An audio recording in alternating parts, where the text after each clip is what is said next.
For decades, a mystery has haunted Tamworth. Mark Anthony Haynes' body was discovered on an isolated stretch of train tracks. No one talked about him. He was just another little black fella.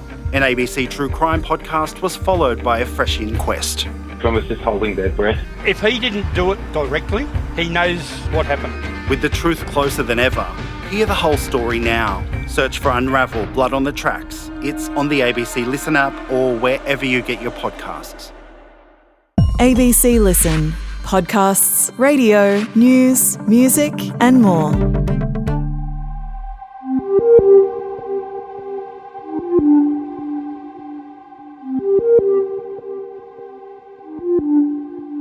We are halfway through the Easey Street Murders Committal, and we've been given a real insight into the world of Melbourne policing in the 1970s, and also a hint at the other men that the defence wants us thinking about. I'm Stephen Stockwell. Welcome to the case of the Easey Street Murders. Police said the killings were the worst they'd encountered. The crime baffled investigators and gripped the state. The Easey Street Murders have always been a priority for Victoria Police. After a breakthrough arrest, Victoria Police are closer to solving one of the state's oldest cold cases. There is simply no expiry date on crimes that are as brutal as this. We had the second day of Perry Kouroumblis' committal hearing on Thursday last week. I was there with ABC reporter Alexandra Alvaro. And Alex, it was really interesting hearing about some of the other men that kind of appeared in the frame at the time. Yeah, there were statements and interviews conducted with some of these other men, but nothing substantial really came from it, we heard. And one police witness put it as, "We never had any good suspects. I wish we had." Yeah. Wow. Looking forward to exploring that more in this episode. But before we get there, can you wrap up the second day of this committal hearing for us in 60 seconds? We heard from a few police witnesses. The first was the first officer to attend that scene on Easey Street. He was alerted to that through his car radio to a disturbance on Easey Street. Another officer from the homicide squad we also heard from, he actually took a statement and a knife from Perry Kouroumblis, according to his diary, but he didn't really have much memory of it himself. We heard from Alona Miklasvari. She was one of the neighbours who discovered the bodies alongside her housemate Janet, who we heard about from the last episode. And then lastly, we heard from Adrian Donoghue from the homicide squad, and through him we heard a police interview which was played to the court. This was police interviewing Barry Woodard, who we also heard about last time. His denials, police were asking him about whether he had carried out these murders. Yeah, some of the insights we got, Alex, into the way that policing was carried out in the 70s was really interesting. Not just the interview that we heard played with Barry Woodard, but some of the other tactics, some of the other questioning, some of the other recordings that may or may not have been taken at the time. But we'll get to that later in this episode. Alex, we finished our last episode with one of the neighbours of 147 Easey Street, the house that Suzanne Armstrong and Susan Bartlett were murdered in 1977. That neighbour lived at 149 Easey Street, just next door. They shared a party wall. It was Janet Powell. And then, Alex, on Thursday last week, we heard from her housemates, Alona, telling her story, recalling her memory of finding the bodies in that day in January 1977. What did we hear? So Alona Miklasvari, she was the neighbour, as you say, and her evidence was that she climbed the fence of the Easey Street address. She went into the house through the back. She saw Susan Bartlett's body from around the back of the house. She also saw Suzanne Armstrong's body from the hallway. Her body was in the bedroom. And she said that she also saw Greg Armstrong, the baby, but she doesn't remember him looking distressed as her housemate did. And she also said that they didn't take him from the house, which is what Janet Powell had said. So her kind of information was a little bit conflicting to what we heard from her housemate the day before. Yeah, because we'd heard from Janet Powell that they had gone out the front of the door of their house. They'd gone through the laneway and into the house in a different way, which is really interesting. Also heard from Janet Powell that she'd taken the baby, and she was quite specific as well in her description of taking Gregory, who was 1.5 at the time, of him kind of hanging onto her like a koala. And then we hear from Alona that she left him there for a policewoman, right? Yeah, she was saying that she really remembered it a different way, and she also walked herself back from some of the statements that she'd made to police. In some of the other witnesses we've heard, they've said, I don't remember that, but if it's in my statement, it's true. Alona was a little bit different to that. She said, no, I don't remember that, and this is how I remember it. Yeah, it's going to be really interesting. I mean, we spoke about this in our last episode, just the kind of the memory game that's being played through all of this as well. Now 2 versions of this account from one from Janet, one from Alona. Kind of slight variations in them as well, which is really interesting. And I mean, thinking about that scene at the house, as well as Alona's account on Thursday last week, we also heard from the first police officer on the scene as well. So the first responder to this murder scene in 1997. This is a guy called Gary Looker. How did he describe it? Gary said that, and his evidence was quite vivid for me, like it really played out like a movie in my mind. He said that he also entered the house through the back. He'd gone around the front, knocked, called out. That didn't work. He was with a colleague and they went through the back of the house. And he remembers when he saw the bodies. So he's seen the body of Susan Bartlett down the hallway, and then he's gone into the bathroom, and he says it's there that he saw what appeared to be blood in or next to the plug of the bath. And he said that blood looked like it had been watered down, and it led him to believe that someone had perhaps washed in that bath. Right. And what did he do then? So it was at that point that he realised it was a crime scene. So he pulled out his gun and he said it was his and his colleague's job to essentially just check there was no one else in the house, which there wasn't. Yeah. Did he stay for long? He didn't. And the reason he didn't stay for long is because he said he didn't want to contaminate the crime scene. So he says that he has this memory of him and his colleague coming out of the house. He said that they peered over the back fence. He said he didn't remember why he did that, but that's what they did. And they alerted the homicide squad. Wow.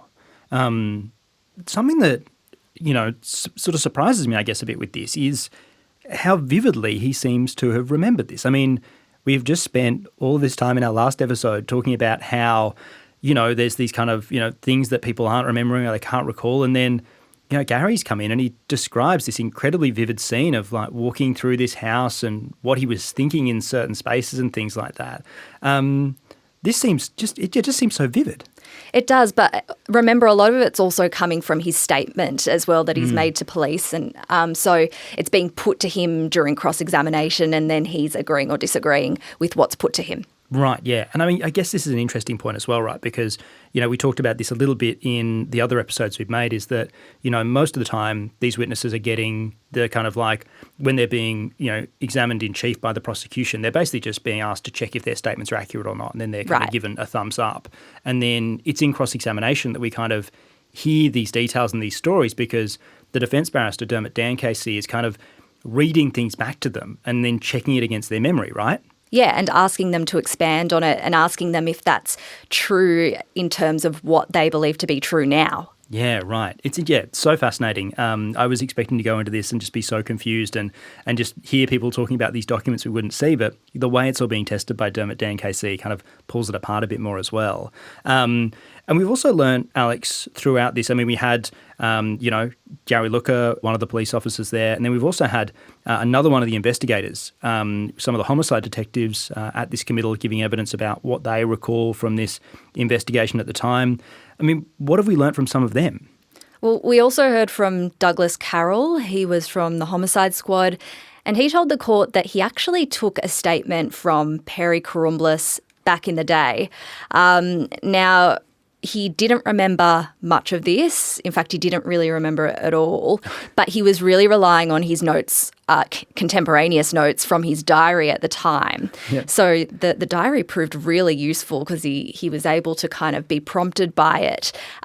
He said that in the days after the women's bodies were found, he took a statement from Mr. Kouroumblis, who had come into the police station and presented a friend who it sounded like was presented as an alibi really for what he was doing at the time that they believed that the murders took place. Mm-hmm. And it was also put to him that he had taken a knife from Mr. Kouroumblis, and we heard about this knife earlier in the committal hearing.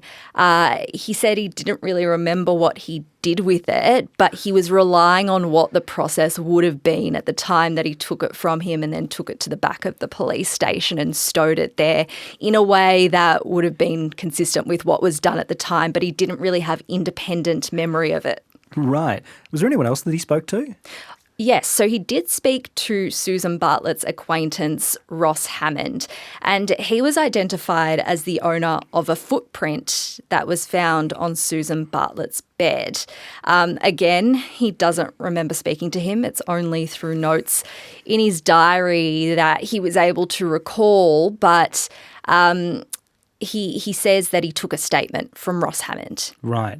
And there was something I noticed in the committal hearing yesterday, actually from both days of the kind of first part of this committal hearing for Perry Kouroumblis, the guy that's been extradited brought to Australia to face charges of murder and rape in relation to this crime in the 1970s, is that there's other men that are kind of around the house at the same kind of time that the murders happen and before the bodies are discovered, because it sounds like there's a bit of a crew kind of forming. That's right. So there's three that we've heard of, really. So there's Ross Hammond, who, as we said, was identified as the owner of that footprint by police. Then there's the Woodards, so Barry and Henry. So remember, Barry and Henry are the brothers who left the note in the kitchen after Suzanne failed to pick up the phone. And then there's John Grant, who we also heard about.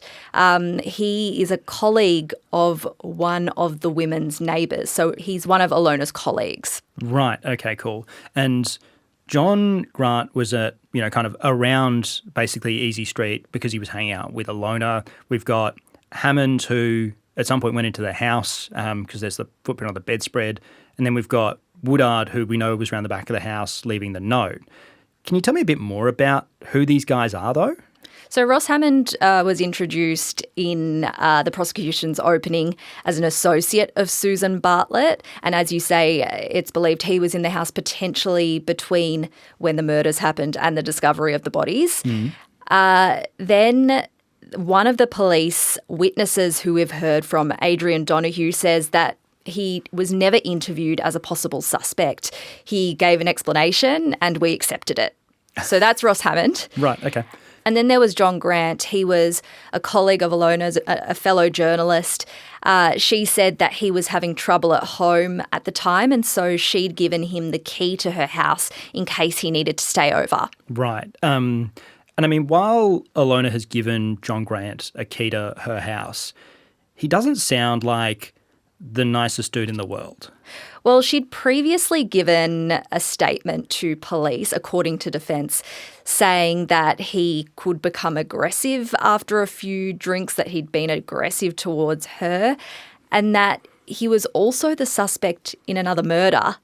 And it was put to her that at the time she had told police that he was capable of murder, but she walked that back when she gave evidence. She kind of said, I don't remember saying that and I don't believe that to be true.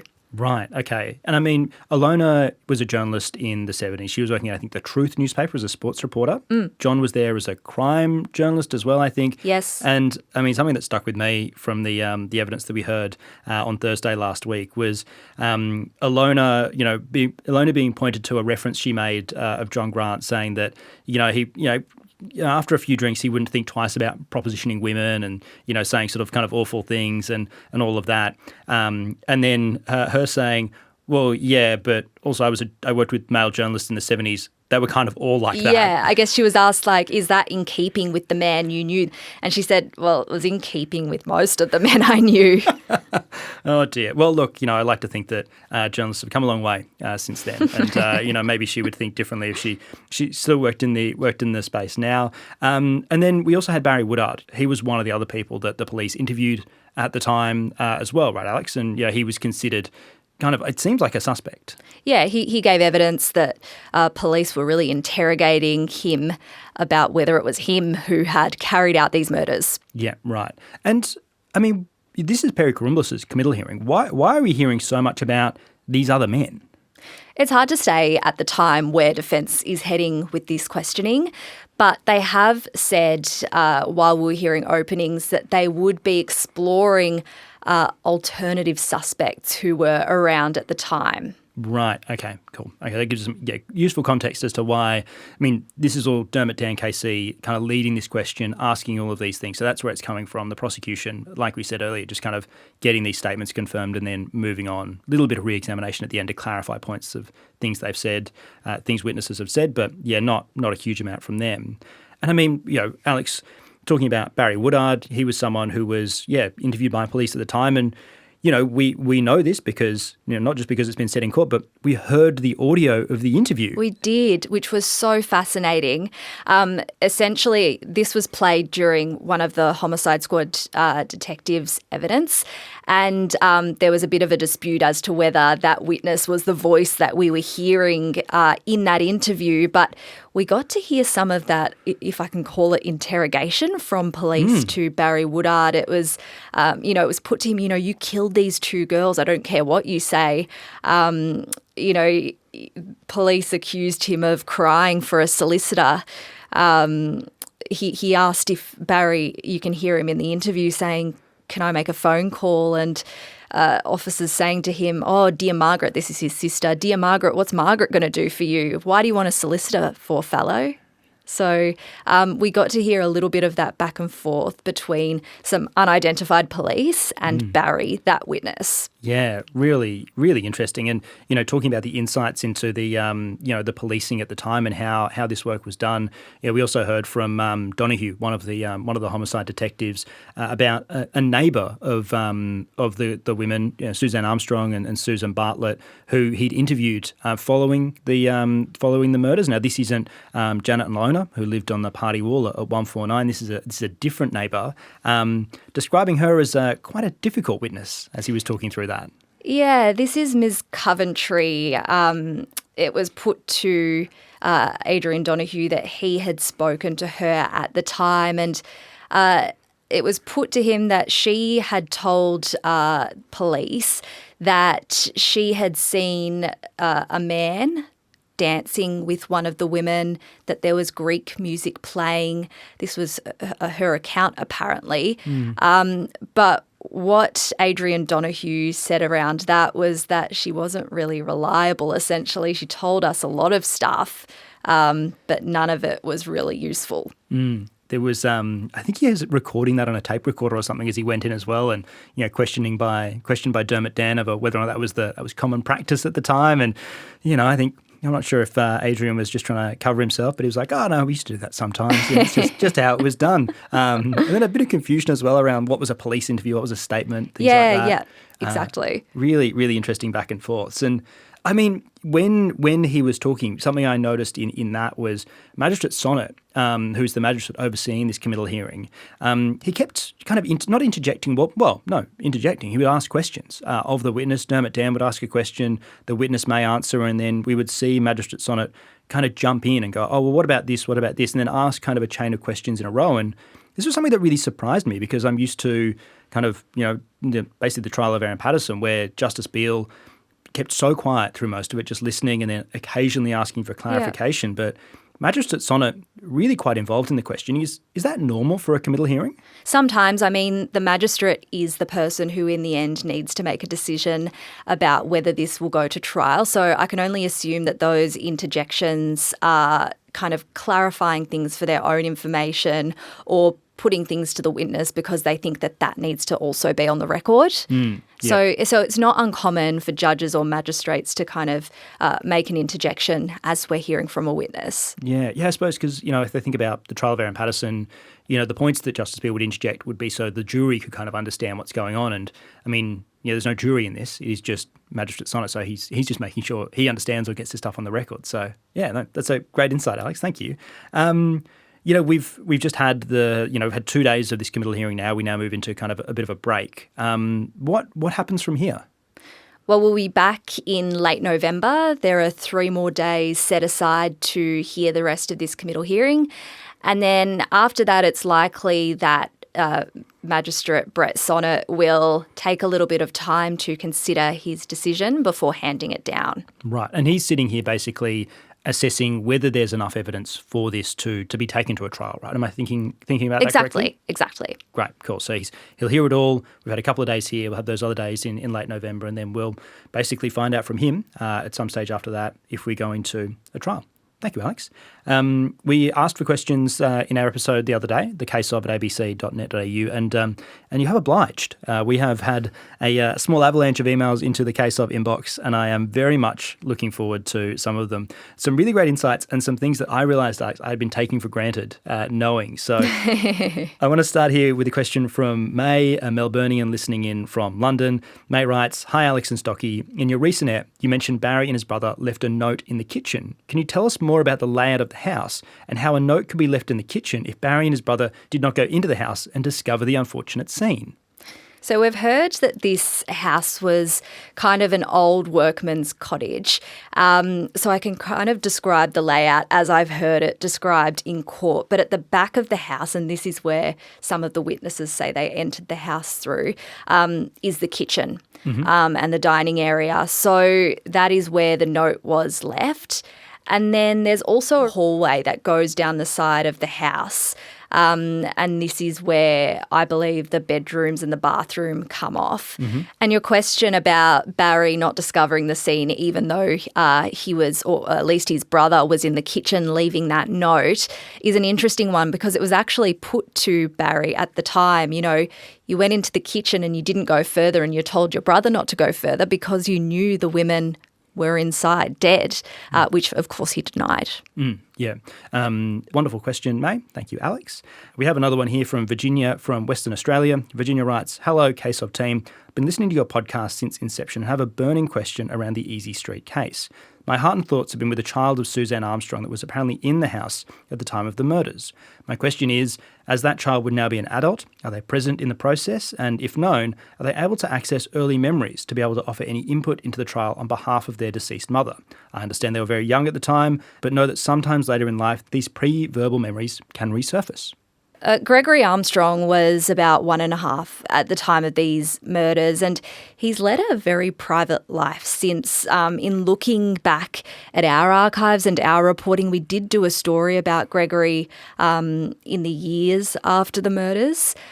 He was raised in the country by his auntie Gail at one point, and the reporter asked Gail at the time, you're pretty honest about talking about these murders in Gregory's presence. And to that she said, I don't think we should lie about it. I'd prefer he heard it from me rather than anybody else, at school or whatever. So I did find that report and I thought it was interesting, but really we haven't heard much from Gregory, and I don't know if he will turn up in a potential trial.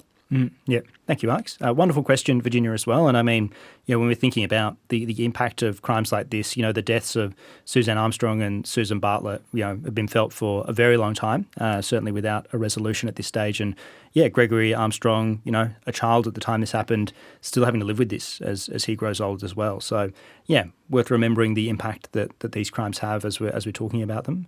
Alex, another question here from Sean from Melbourne. He writes, "In the latest episode, Alex talks to the media lawyering up to have information released to the public. What does that actually entail? Who funds the lawyers? Is there a press association or pool money to support this? Or is it up to the individual outlets to decide what to challenge?"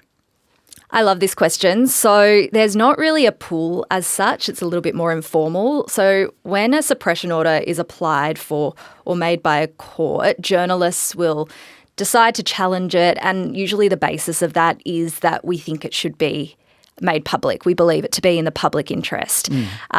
So sometimes, it might be one media outlet that chooses to do it, but more likely than not, usually there's a few of us from multiple different outlets that want this information out there. And so we'll band together and we'll hire one lawyer between us who will fight for the right to publish the information rather than having all of us having representation from various different lawyers who are going to be making similar arguments. We'll just have one representing us all. So no, it's not a press association or a union making the decision. It's up to individual media organisations. Yeah, thank you, Alex. And I mean, you sort of have answered this in there anyway, but I mean, Amy's also been in touch. We got several emails about this. Amy asked, how do we decide what we challenge? Yeah, and I think it's important to say that sometimes when there's a suppression in place, the media probably agrees that it should be in place anyway. When you've got, names of people who are vulnerable, children, child witnesses, there's good reason for some of those things to be suppressed. It's only really if we see something as being in the public interest and that we really want out there for our audience that we would challenge. Yeah, great. No, thank you, Alex. Appreciate it. It's a really interesting point. And I mean, this is something that I, kind of got an insight into quite early on in my education of the court process at the beginning of the trial of Aaron Patterson, where there were conversations around suppressions there and the fights we had. And these were all questions I was asking then. How do we decide how we do it? How does it work? And I had all of them answered, and then I forgot that everyone else doesn't know that, which is why I love the Case of inbox. Love getting all your emails. If you want to get in touch, if there's something you're wondering about, there are no dumb questions, just arrogant, mean people that make you feel silly. But we will never do that to you. So please get in touch. thecaseof@abc.net.au. And speaking of arrogant people that make you feel silly, I do actually have a criticism of the Case of inbox, because despite my not so subtle request in our last episode, it seems that the Case of listeners are not dog people. No one has inquired on what dog was found out the front of 147 Easey Street by Janet and Alona the week of the murders. We must have cat people listening, Alex, so what can you tell us? Janet says that it was a beagle cross, and she described the colours. She said it was white, black and brown. Thank you. Great. You've satiated my curiosity. I really appreciate you spending this time with us over the last couple of weeks. You've had, given us fantastic accounts of what's unfolded in court. We'll be back in November when this starts to unfold again. Can we have you back then? Absolutely. Wonderful. Thank you.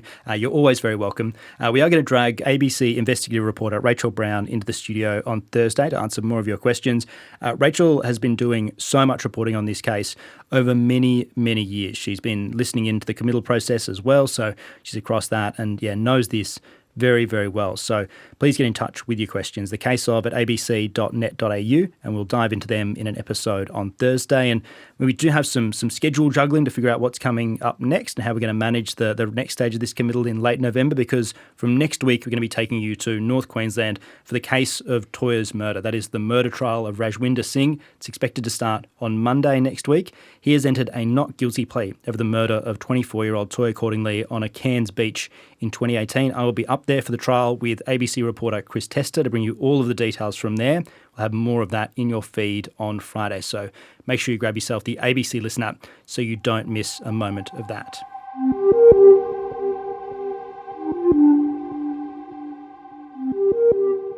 The case of the Easey Street Murders is produced by ABC Audio Studios and ABC News. It's reported by Alexandra Alvaro and presented by me, Stephen Stockwell.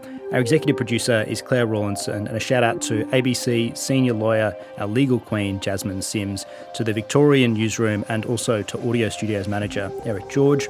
This episode was produced on the land of the Wurundjeri people.